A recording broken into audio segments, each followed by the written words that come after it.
Hello नमस्कार प्यारे विद्यार्थी जी, कैसे हो आप सब। उम्मीद करते हैं आप लोग बहुत ही बढ़िया होंगे ना। चलिए, पिछले क्लास में हम आप लोग को पढ़ाए थे बायोलॉजी। चलिए आज भी हम पढ़ाने वाले हैं, यानी उससे आगे हम पढ़ाएंगे। तो आज आप लोग से सबसे पहले क्वेश्चन भी करेंगे। तो क्या आप लोग तैयार हैं? अगर तैयार है तो चलिए जल्दी से एक कॉपी कलम निकालिए और हमारे साथ नोट्स क्रिएट करते चलिएगा। नोट्स क्रिएट करिएगा, तब क्या होगा कि एग्जाम में जो है ना बैठिएगा, तुरंत तुरंत सारा क्वेश्चन आप लोग लिख पाइएगा ना। चलिए, तो आज हम देखते हैं, यानी पढ़ने वाले हैं क्या, जैव प्रक्रम पढ़ने वाले हैं। क्या पढ़ने वाले हैं? जैव प्रक्रम पढ़ने वाले हैं। चलिए, तो उस दिन भी हम इसका फर्स्ट वीडियो आप लोग नहीं देखे हैं तो पिछले वीडियो में जाकर आप लोग देख लीजिएगा। चलिए, आज हम उससे आगे की ओर शुरुआत करते हैं और सबसे पहले आप लोग से कुछ क्वेश्चन भी करेंगे। चलिए, ब्रश थोड़ा हाँ ले लेते हैं ना, कौन सा कलर ले लें आप लोग वही बताइए। चलिए, तो देखिए सबसे पहले गणपति बप्पा का आशीर्वाद ले लेते हैं ना। चलिए, और आप लोग भी जल्दी जल्दी आशीर्वाद ले लीजिए। चलिए, क्लास की शुरुआत करते हैं। तो क्लास की शुरुआत करते हैं तो उस दिन हम आप लोग को पढ़ाए थे, क्या पढ़ा चुके थे? चलिए, हम आप लोग को क्या पढ़ाए थे बताइए। तो पढ़ाए थे नहीं बायोलॉजी के बारे में। किसके बारे में पढ़ाए थे? बायोलॉजी के बारे में पढ़ाए थे ना। बायोलॉजी का मतलब क्या होता है? जीव विज्ञान होता है। क्या होता है? जीव विज्ञान होता है। बायोलॉजी का मतलब क्या होता है? जीव विज्ञान होता है ना। तो बायोलॉजी बतलाए थे। चलिए जल्दी से आप लोग इसका पहले कुछ क्वेश्चन कर लेते हैं पिछले क्लास से, ताकि माइंड में क्या होगा, सेट रहेगा सारा क्वेश्चन। बताइए तो आप लोग, बायोलॉजी जो है कितने शब्दों से मिलकर बना है? तो बोलिएगा सर जी 2 शब्दों से मिलकर बना है ना, बायोज और लोगोज। बायोज और लोगोज शब्द से मिलकर बना है ना। बायोज का अर्थ क्या होता है? बायोज का अर्थ क्या होता है बताइए जल्दी से। बायोज का अर्थ होता है जीवन। क्या होता है? जीवन। लोगोज का अर्थ क्या होता है? अध्ययन करना। क्या होता है? अध्ययन करना होता है। ये चीज बतलाए थे आप लोग का ना। तो बायोलॉजी का मतलब क्या हो गया, यानी जीवन के बारे में अध्ययन करना ही क्या कहलाता है? बायोलॉजी कहलाता है, यानी जीव विज्ञान कहलाता है ना।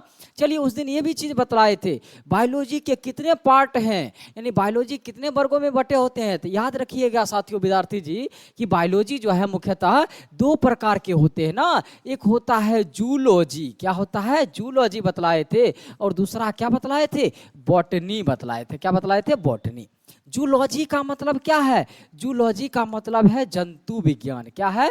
जंतु विज्ञान। अब बॉटनी का मतलब क्या है? तो बॉटनी का मतलब है वनस्पति विज्ञान। क्या है? वनस्पति विज्ञान ना। यहां तक बतलाए थे आप लोग को। चलिए बताइए तो जूलॉजी के पिता कौन है? जूलॉजी के पिता कौन है? तो देखिए साथियों, बतलाए थे उस दिन, जूलॉजी के पिता कौन है? अरस्तु हैं। कौन है? अरस्तु हैं। और बॉटनी के पिता कौन है? तो बॉटनी के पिता जो है थियोफ्रेस्टस है। कौन है? थियोफ्रेस्टस हैं। चलिए, बहुत ही अच्छा। यहाँ तक उम्मीद करते हैं कि आप लोग को याद होगा ना। इससे भी कुछ आगे पढ़े थे। चलिए देखिए कहाँ तक पढ़े थे, वो चीज़ हम बतला रहे हैं ना। चलिए, एक चीज़ देखिए, उस दिन ये भी पढ़े थे कि बायोलॉजी का अध्ययन जो है, नहीं जंतुओं का अध्ययन क्या कहलाता है? बायोजूलॉजी कहलाता है। और पौधों का अध्ययन क्या कहलाता है? बॉटनी कहलाता है ना। फादर ऑफ बायोलॉजी किन्हें कहते हैं? अरस्तु को कहते हैं। और फादर ऑफ जूलॉजी किन्हें कहते हैं? तो थियोफ्रेस्ट, यानी अरस्तु को कहते हैं। और फादर ऑफ बॉटनी किन्हें कहते हैं? थियोफ्रेस्टस को कहते हैं ना। चलिए देखिए, उस दिन और कहाँ तक अपना क्लास किए थे। तो देखिए, यानी पिछला क्लास लेते हैं, कहाँ तक है, यानी यहाँ तक पढ़ चुके थे ना। क्या पढ़े थे? जैव प्रक्रम किसे कहते हैं? तो जैव प्रक्रम किसे कहते हैं? तो वे सभी क्रियाएं जिनके द्वारा जीवों का अनुरक्षण होता है, उसे क्या कहते हैं? जैव प्रक्रम कहते हैं ना। जैसे क्या था? पोषण था, शोषण था, उत्सर्जन था, परिवहन था। ये सभी क्या है? जैव प्रक्रम है ना। ये भी चीज पढ़े थे, पोषक तत्व के बारे में पढ़े थे। चलिए फिर से एक बार थोड़ा ध्यान देते हैं इस पर ना। चलिए एक बार इस पर फिर से ध्यान दिया जाए। चलिए, तो आज हम पढ़ने वाले, यानी यहाँ तक पढ़ चुके थे उस दिन। क्या पढ़े थे? पोषण भी पढ़ लिए थे। वह विधि जिससे जीव पोषक तत्वों को ग्रहण करके उनका उपयोग करते हैं, क्या कहलाता है? पोषण कहलाता है ना। पोषण जीवों में मुख्यतः 2 प्रकार के होते हैं। कौन कौन होते हैं? यानी स्वपोषण और परपोषण पढ़े थे। आज हम इससे आगे का क्लास करेंगे ना। चलिए देखिए, तो आज इससे आगे की क्लास करते हैं। क्या है? तो देखिए, सबसे पहला हमारा है कि स्वपोषण किन्हें कहते हैं, स्वपोषण किसे कहते हैं। तो चलिए आप लोग जल्दी से इसका जवाब देते चलिएगा कि स्वपोषण किसे कहते हैं। स्वपोषण किसे कहते हैं, नहीं जिसे हम इंग्लिश में क्या कहते हैं, ऑटोट्रॉफिक न्यूट्रिशन कहते हैं। क्या कहते हैं, ऑटोट्रॉफिक न्यूट्रिशन कहते हैं। देखिए स्वपोषण है क्या, यानी इस प्रकार के पोषण में जीव भोजन के लिए अन्य जीवों पर निर्भर न रहकर अपना भोजन स्वयं संश्लेषित करते हैं। जैसे में क्या, हरे पेड़ पौधा। हरे पेड़ पौधा क्या है, तो साथियों बताइएगा, हरे पेड़ पौधा क्या है, स्वपोषी है। स्वपोषण हम किसे कहेंगे, यानी वैसा जीव जो किसी दूसरे जीव पर निर्भर न रहकर बल्कि अपना भोजन खुद बनाता है, अपना भोजन खुद क्रिएट करता है, उसे क्या कहते हैं, स्वपोषण कहते हैं ना। देखिए स्वपोषण यानी हम लोग जो है क्या है, पर पोषण है। क्या आप लोग बताइएगा, आप खाना बना पाते हैं, नहीं आप खाना बनाते नहीं हैं। आपके घर में क्या आपकी मम्मी या आपकी बहन खाना बनाती है, नहीं। आप लोग क्या करते हैं बताइए, कहिएगा सर जी खाना बनाते हैं, नहीं खाना आप लोग बनाते नहीं हैं, बल्कि खाना को क्या करते हैं, पकाते हैं। आप लोग जो है खाना क्या करते हैं, किसी दूसरे से छीन करके लाते हैं। क्या करते हैं, छीन करके लाते हैं ना।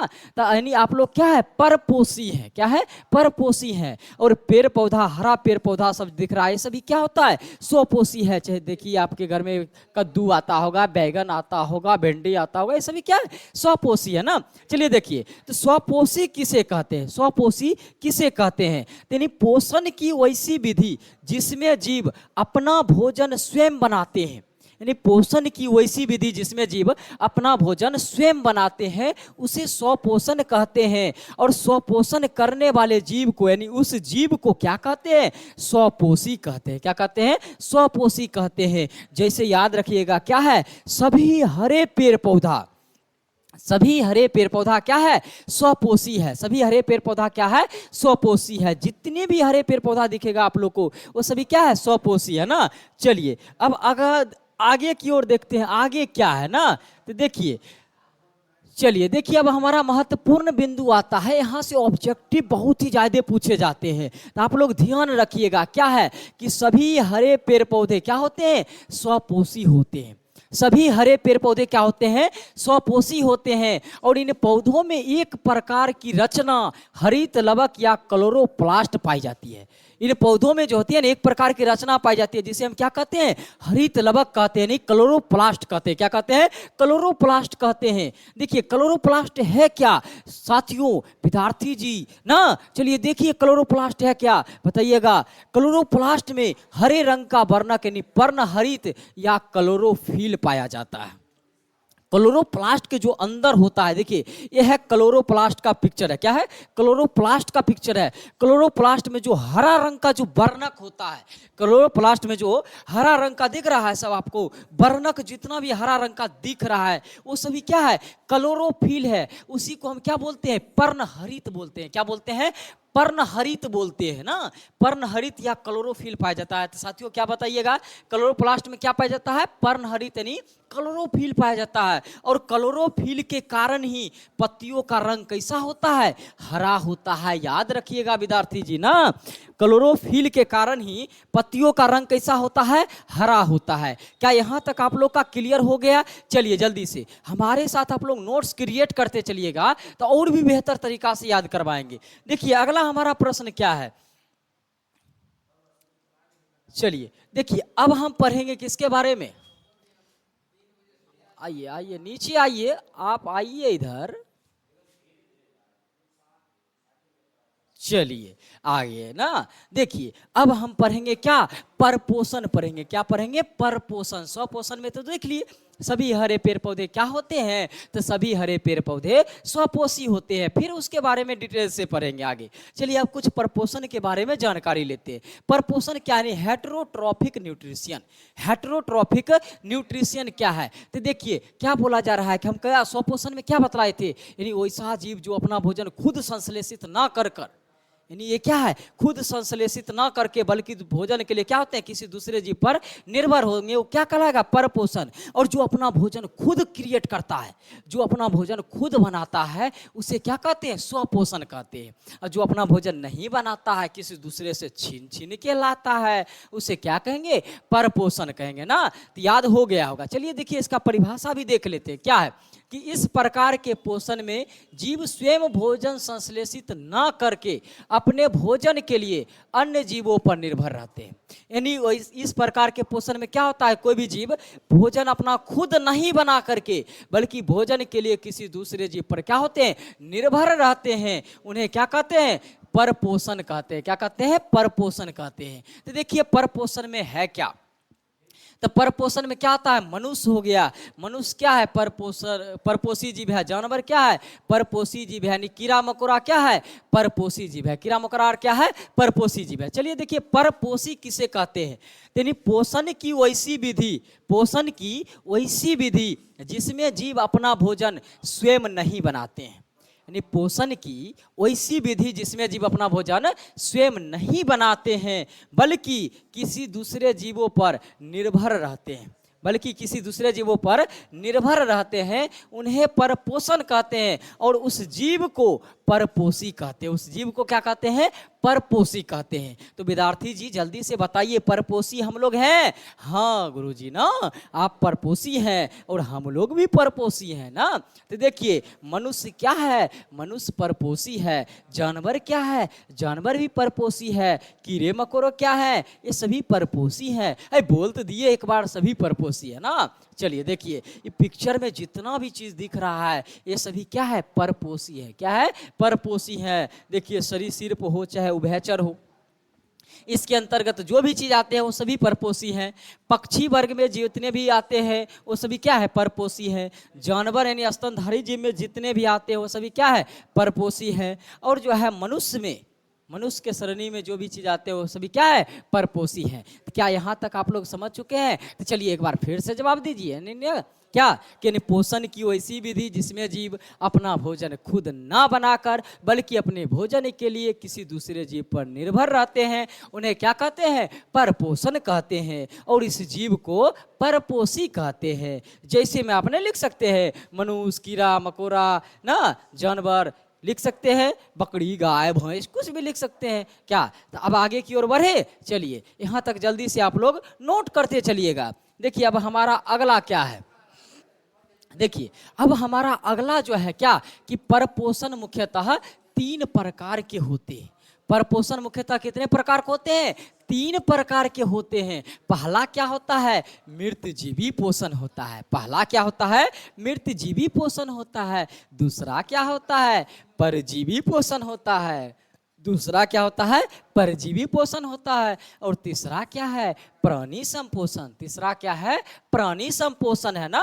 तो परपोषण कितने प्रकार के, तो परपोषण गुरुजी 3 प्रकार के। कौन कौन, परपोषण यानी पहला मृतजीवी परपोषण, यानी दूसरा क्या है, परजीवी पोषण, और तीसरा क्या है, प्राणी संपोषण। तीसरा क्या है, प्राणी संपोषण ना। चलिए एक एक चीज के बारे में डिटेल से पढ़ेंगे ना। तो देखिए सबसे पहले हम किसके बारे में पढ़ने वाले हैं, मृतजीवी पोषण के बारे में। किसके बारे में, मृतजीवी पोषण के बारे में। अगर वीडियो अच्छा लग रहा हो तो जल्दी से वीडियो को आप लोग लाइक भी करते चलिए, तब ना और भी ज्यादा मजा आएगा ना। चलिए देखिए अगला क्या है, देखिए मृतजीवी पोषण किसे कहते हैं, मृतजीवी पोषण किसे कहते हैं, जिसे हम इंग्लिश में क्या कहते हैं, सेप्रोफाइटिक न्यूट्रिशन। क्या कहते हैं, सेप्रोफाइटिक न्यूट्रिशन कहते हैं। देखिए मृतजीवी पोषण है क्या, मृतजीवी पोषण है क्या, यानी इस प्रकार के पोषण में जीव मृत जंतुओं और पौधों के शरीर से, इस प्रकार में के पोषण में क्या है कि कोई भी जीव जो है ना मृत जीव जंतुओं और पौधों के शरीर से अपना भोजन प्राप्त करते हैं, उन्हें क्या कहते हैं, परपोषण यानी मृत जीवी पोषण कहते हैं ना। चलिए देखिए ध्यान से क्या बोल रहा है, इस प्रकार के पोषण में जीव जो है मृत जीव जंतुओं और पौधों के शरीर से भोजन अपने शरीर की सतह से घुलित कार्बनिक पदार्थों के रूप में अवशोषित करते हैं। तो समझिए, चलिए देखिए, हाँ अब ठीक है ना। देखिए मृतजीवी पोषण क्या है, यानी इस प्रकार के पोषण में जीव क्या करता है कि मृत जंतुओं से पेड़ पौधों की सतह, यानी पेड़ पौधा जो सड़ गल जाता है उसको जो है ना अपने क्या शरीर की सतह से कार्बनिक पदार्थ के रूप में ग्रहण करते हैं, उसे हम मृतजीवी पोषण कहते हैं। जैसे में क्या, गोबर छत्ता, गोबर छत्ता क्या है, मृतजीवी पोषण है। कवक क्या है, कवक भी क्या है, मृतजीवी पोषण है। देखिए आपको ये स्क्रीन पर नजर आ रहा होगा, क्या नजर आ रहा है, तो बताइए इसका नाम क्या है। तो बताइए, आप ये चीज बताइए कि आपके गांव में इस चीज को क्या क्या कहा जाता है ना। तो इसी को जो है ना मशरूम कहा जाता है। और क्या कहा जाता है, बच्चे लोग कमेंट कीजिए तो, और क्या कहा जाता है। हाँ सर जी, इसी को गोबर छत्ता भी कहा जाता है। क्या कहा जाता है, गोबर छत्ता कहा जाता है ना। ये भी एक प्रकार का क्या है, कवक है। ये भी एक प्रकार का क्या है, कवक है ना। चलिए देखिए, अभी देखिए इससे क्वेश्चन क्या पूछा जाता है, यहाँ से ऑब्जेक्टिव क्वेश्चन भी पूछा जाता है। क्वेश्चन होता है कि बताइए कवक में कौन सी पोषण विधि है, कवक में कौन सी पोषण विधि है, कौन सी पोषण विधि है। यानी बहुत बार ऑब्जेक्टिव क्वेश्चन पूछा गया है ना, कवक में कौन सी पोषण विधि है। चलिए जल्दी से बताइए तो कवक में कौन सी पोषण विधि है। तो साथियों याद रखिएगा, कवक में क्या है, मृतजीवी है। कवक क्या है, मृतजीवी पोषण है ना। कवक में कौन सी पोषण विधि है, मृतजीवी है ना। उसके बाद पूछा जाएगा वही चीज गोबर छत्ता में, तो गोबर छत्ता भी क्या है, तो गोबर छत्ता भी याद रखिएगा क्या है, मृतजीवी है। क्या है, गोबर छत्ता मृतजीवी है। गोबर छत्ता का ही दूसरा नाम क्या है, तो मशरूम है। क्या है, मशरूम। गोबर छत्ता का ही दूसरा नाम क्या है, मशरूम है ना। तो क्या यहाँ तक आप लोग को याद हो गया। तो चलिए बोलिए, तब हम आगे बढ़ेंगे। आप लोग कमेंट करते रहिए ना। चलिए देखिए, अब हम आगे की ओर बढ़ते हैं। अब हमारे सामने क्या है, इसके बारे में कुछ जो क्वेश्चन ऑब्जेक्टिव में पूछे जाते हैं उसके बारे में जानते हैं ना। देखिए ऑब्जेक्टिव में कौन सा क्वेश्चन पूछा जाता है। तो देखिए ऑब्जेक्टिव में जो है बहुत सारे क्वेश्चन पूछे जाते हैं इससे रिलेटेड, आप लोग इस पर ध्यान दीजिएगा। देखिए पहला हमारा क्वेश्चन क्या है, यानी मृतजीवी को अपघटक भी कहते हैं। मृतजीवी को क्या कहते हैं, तो याद रखिएगा विद्यार्थी जी कि मृतजीवी को अपघटक कहते हैं। यहाँ से ऑब्जेक्टिव क्वेश्चन बार बार एग्जाम में पूछा जाता है। अगला है मृतजीवी पोषण करने वाले जीव क्या कहलाते हैं, मृतजीवी कहलाते हैं। यानी मृतजीवी पोषण करने वाले जीव क्या कहलाते हैं, तो मृतजीवी कहलाते हैं। क्या ये सब याद होते जा रहा है। चलिए अब देखिए, अनेक कवकों, बैक्टीरिया और कुछ प्रोटोजोआ में पोषण की यही विधि पाई जाती है। तो अब साथियों जो बताइएगा कि मृतजीवी पोषण जो है किस किस में पाया जाता है। तो याद रखिएगा मृतजीवी जो है नहीं कवक में पाया जाता है। कि अभी बतलाए थे ना कवक में पोषण की कौन सी विधि है, तो कवक में पोषण की मृतजीवी विधि है ना, मृतजीवी पोषण है। बैक्टीरिया, बैक्टीरिया में पोषण की विधि क्या है, मृतजीवी है। और प्रोटोजोआ में भी क्या है, मृतजीवी है। प्रोटोजोआ में क्या है, मृतजीवी है ना। चलिए देखिए, अब हमारा अगला पॉइंट बहुत ही ज्यादा इंपॉर्टेंट है। चलिए देखिए क्या है कि मृतजीवी अपना भोजन तरल अवस्था में ही अवशोषण के द्वारा ग्रहण करते हैं। तो क्वेश्चन आप लोग से पूछा जाएगा कि मृतजीवी जो है अपना भोजन कैसे ग्रहण करते हैं। तो याद रखिएगा विद्यार्थी जी कि मृतजीवी जो है अपना भोजन अवशोषण के द्वारा ग्रहण करते हैं। किसके द्वारा ग्रहण करते हैं, अवशोषण के द्वारा ग्रहण करते हैं ना। क्या यहाँ तक आप लोग को याद हो गया है। अगर याद हो गया है तो जल्दी से इस वीडियो को अपने दोस्तों में भी शेयर कर दीजिए ना, दोस्तों में भी शेयर कीजिए। और वीडियो को तरातर लाइक दीजिए जितना आप दे सकते हैं। देखते हैं आज कितने विद्यार्थी जो है ना इस वीडियो को खचाखच, क्या कहें, खचखच ना, कितना आप वीडियो को लाइक दे सकते हैं। हाँ चलिए देखिए, अब हमारा अगला पॉइंट क्या है, अगला पॉइंट है क्या।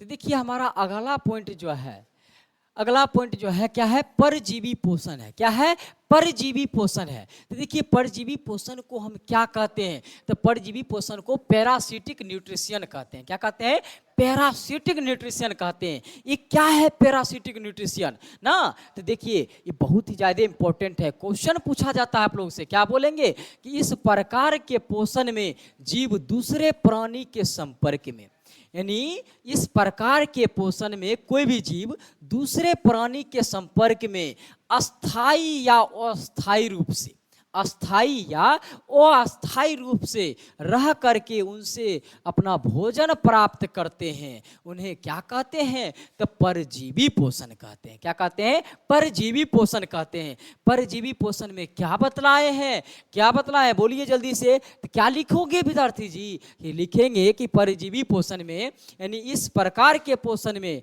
या पर पोषण की वैसी विधि। चलिए एक और तरीका बतलाते ना, क्या लिखेंगे?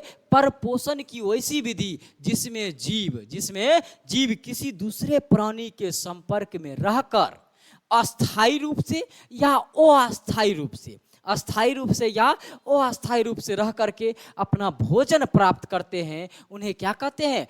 यानी परजीवी पोषण कहते हैं। क्या कहते हैं? परजीवी पोषण कहते हैं। अब तो लिख सकते हैं, क्या लिखिएगा बताइए जल्दी हमारे साथ, कि पर पोषण की वैसी विधि जिसमें कोई भी जीव किसी दूसरे प्राणी के संपर्क में रहकर अपना भोजन अस्थाई या अस्थायी रूप से प्राप्त करते हैं, उन्हें हम परजीवी पोषण कहते हैं ना। परजीवी पोषण में देखिए क्या क्या है, तो देखिए क्या है परजीवी पोषण। कवक, जीवाणु, कुछ पौधे जैसे अमरबेल, अमरबेल भी क्या है? परजीवी है। अमरबेल क्या है? परजीवी है। और बहुत सारे जंतु भी हैं जो परजीवी है, जैसे गोल कृमि है। क्या है? गोल कृमि है। टेपवर्म है। क्या है? टेपवर्म है। मलेरिया है। क्या है? मलेरिया है। परजीवी है, यानी ये सब क्या है? परजीवी आदि में पाया जाता है। देखिए क्या क्या है कि परजीवी कौन कौन से जीव हैं। तो परजीवी जो है यानी गोल कृमि क्या है? परजीवी है। पादप में भी एक परजीवी पादप है, यानी जो यह है ना क्या करता है? किसी दूसरे जीव से भोजन करता है। देख रहे हैं आपके स्क्रीन पर एकदम लच्छा लच्छा करके दिख रहा है ना, ये लच्छा है नहीं, ये क्या है? पेड़ के ऊपर जो है पतला तार के जैसा रहता है ना, ये क्या है? तो यही है बाबू अमरबेल। ये कथी है? अमरबेल है। ये कथी है? अमरबेल इसको कहते हैं। अमरबेल क्या है? परजीवी है। अमरबेल क्या है? परजीवी है ना। अमरबेल जो है नहीं, जो पौधा पर उगता है, पौधा के ऊपर से ही उग जाता है। इसका जड़ जो होता है कहीं नहीं रहता है, पौधा के ऊपर ही रहता है, फैला हुआ रहता है पूरे पौधा पे ना, और उसी से अपना भोजन प्राप्त करके जिंदा रहता है अमरबेल। इसलिए अमरजेब को क्या, यानी अमरबेल जो है दूसरे पर संपर्क रहकर भोजन प्राप्त कर रहा है, और जो दूसरे के से संपर्क रहकर भोजन प्राप्त कर रहा है उसे हम क्या कहेंगे? परजीवी कहेंगे। क्या कहेंगे? परजीवी कहेंगे ना। चलिए देखिए, तो अब हमारे साथ आगे और बनिए ना। अभी हम पढ़ाए थे आप लोग को गोल कृमि के बारे में। किसके बारे में? गोल कृमि ना, और टेपवर्म, मलेरिया, ये सभी भी क्या है? परजीवी हैं। उसके बाद देखिए कुछ और चीजें हैं।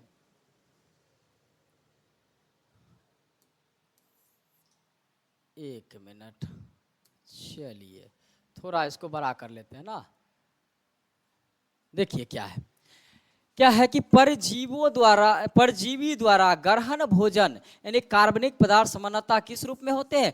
तरल रूप में होते हैं। किस रूप में होते हैं? तरल पदार्थ के रूप में होते हैं। चलिए देखिए अब हमारा अगला क्या है। देखिए आप देख रहे होंगे जितना भी पिक्चर में जो भी जीव है ये सब क्या है? परजीवी है। ये सभी क्या है? परजीवी है। देखिए ये क्या है? टेपवर्म है, यानी फीता कृमि है। ये जो आपके शरीर में क्या करता है? तो आप जो खाना खाते हैं ना, कहते हैं कि खाना नहीं लग पाता है, नहीं कहते हैं कोई कोई कि पेट में जोंक हो गया है ना, तो पेट में जोंक हो गया यानी पोषक तत्व की जो चोरी कर रहा है वो क्या है? यही टेपवर्म है, यानी फीता कृमि, इन्हीं को बोलते हैं जो पोषक तत्वों को हमारे शरीर में क्या करता है? चोरी करता है, जिसके कारण हमारा शरीर क्या होता है? बन नहीं पाता है ना।